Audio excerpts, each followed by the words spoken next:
पूर्व सरकार नवीन सरकार बेले 52टी एनएसी घोषणा बेले जारेका को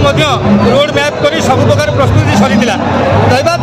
इलेक्शन आसला सरकार परिवर्तन है किंतु मोहन सरकार जहाँकि एनएसी रु जारेका को बाद देती आज तार प्रतिवाद कौन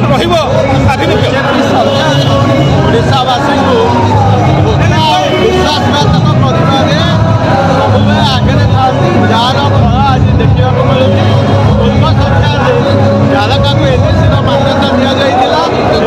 प्रत्याहार धर्मशाला लोकों आशा विश्वास भरोसा आज विश्वासघातक निश्चित भाव में सर देखा गले जो डबल इंजिन डबल सरकार जो कथा कहते देखा गले गोटे बासपटियार कथा हो लोक मैंने घृणा करुँच खाली कथार कहते कम ना कि कौन कहे डबल इंजिन सरकार या फल जे नवीन पट्टनायक 57टी जगह एनएसी घोषणा करते डबल इंजिन सरकार अधा करदेला अधा भी करनी 28टी जगह ये हूँ डबल इंजिन आक्रोशमूलक भाव में बात विजु जनता दल सरकार धर्मशाला एमएलए प्रणव कुमार बलवंत राय उद्यम जो जारका घोषणा होता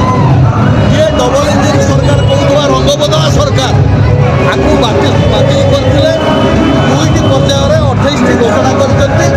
जारका स्थान पाईना जदि तुरंत ये सरकार घोषणा न करती ये आंदोलन व्यापक हम एवं घोषणा न होगा पर्यंत ये सरकार निज हतई छात्र सभापति जाजपुर जिला आज राज्य सरकार एनएसी बात कर धर्मशाला जारका अंचल ए विषय कौन मत रखिए देखु पूर्व सरकार में माननीय पूर्वतन मुख्यमंत्री नवीन पट्टनायक नेतृत्व में प्रणव बलवंत राय नेतृत्व में धर्मशाला को एनएसी मान्यता मिलता जारका को धर्मशाला निर्वाचन मंडली जारका किंतु दुख एवं परितापर विषय ये जो नुआ सरकार डबल इंजिन सरकार आसला धर्मशाला को जारका को एनएसी बाद दि जाती से प्रतिवाद में आज विजु जनता दल धर्मशाला तरफ आम यार प्रतिवाद करूँ एवं सरकार को चेतावनी देलु जदि यहाँ जारका को पुनर्बार एनएसी मान्यता न मिले आम तीव्र आंदोलन करूँ एवं राजरास्ता अवरोध करूँ।